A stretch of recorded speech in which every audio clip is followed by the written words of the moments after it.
Thank you for turning to page 121. Today we're going to take a look inside the new Borderland release at some of the beasties that are called out in here. They're different type of animals that I enjoy having in Traveler, monsters kind of for your players to encounter. And there are couple pretty good ones in this book. So without further ado, let's take a look. All right, the first of the beasties is it's on the planet Ilgan. All three of these are. And it is Tulkin's Grazer. Grazer, who cares? Well, I kind of like these because their nickname is Steak Hamster, and they're important prey to the other two beasties I'm going to take a look at. So, Tulkin's Grazer is just what it seems to be, a really big, kind of dumb herd animal. 46 hits. It's 9-meter speed. Its skills are Recon 0 and Survival skill. Rogue males also have Melee Natural 1. 2 die damage with the teeth. They are large, so they're +2 to be hit. They're herbivore and they're grazers. And they are generally picked off by these nasty things. The first are these guys, the Ziprips. I like these. These were kind of neat. I like the way these two creatures look. The Ziprip and the Kainho look really cool. They look very xenomorph-like without being complete ripoff. They don't look like a lot of other things. That's what really got me interested in them. So first is the Ziprip. This guy has 14 hits, a 12-meter speed movement, athletics, dexterity 2. It's supposed to be melee, not elay. Melee natural 2, recon 1, stealth 0, and survival 1. They attack with claws and teeth for 2 dice. They have +2 to their armor. They are camouflaged, and they are carnivore chasers. It's a reptilian creature about the size of a medium-sized dog, which take their prey by sneaking close, then hurtling at it in great speed and jumping on the target, slashing it with sharp teeth, an array of claws, and forelimb spikes. A pack, typically 3 to 8 adults, will attack a human.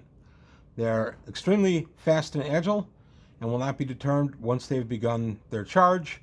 The best defense against a Ziprip attack is either to remain in a group or to shoot one approaching while it's sneaking up, which will panic the others. Of course, Ziprips are well camouflaged and stealthy, so this requires a sharp lookout and a good rifle.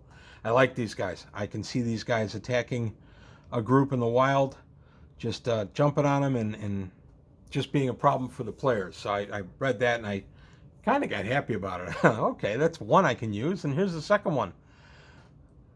The Kainho, or the Kainho, depending on how you want to say it. I'm going to call it Kainho. 30 hits, 10-meter speed, melee natural 2, recon 1, stealth 0, survival 1. Claws and teeth for 3 dice. Armor is +4. They are large, so they're +1 to be hit, and they are carnivore killers.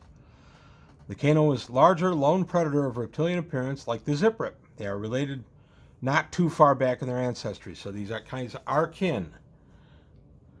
Possessing the same long head with razor-sharp teeth and forearm spikes, the Kainho is a killer rather than a chaser. It is fast over land, at least in a straight line, and can run its hind legs for a short distance. Its normal mode of attack is to crash from cover, rising up at its hind legs to crash into the victim and bowl it over. Kainhos have learned to avoid human habitation since they are shot on sight. They roam the wilder plains, preying on wild steak hamster herds, I love that name, and other large grazing animals. Kainhos are territorial and sometimes seem to attack just for the fun of it. This guy reminded me a little bit of an alligator, which I think it's kind of based on. But both of these guys are really good predators and really good things you can meet in the wild, which is why I'm kind of taking a look at them today.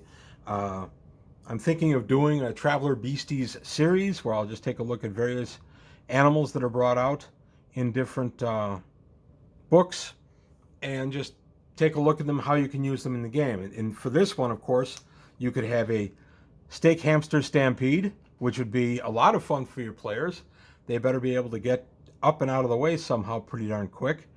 Or you can just have them be near enough to some steak hamsters that they themselves become prey to either the Ziprip or the Kainho, depending on how you want to do the encounter. This can be a great way to make your players use up ammunition and otherwise, deal with getting injured, that kind of stuff, this can be a really good kind of throwaway thing that can kind of shape some of the night for you. So that's why I'm taking a look at them. Let me know what you think. If you want to see more Traveler Beasties, I can go ahead and do it. It's all going to depend on viewership of this particular video and any kind of feedback I get. So please let me know. In the meantime, I want to thank you for watching page 121 today. Take a look at the Patreon, see if you can help me out there. Like and subscribe if you enjoyed the video. Also tell your friends, and I'll see you next time on page 121.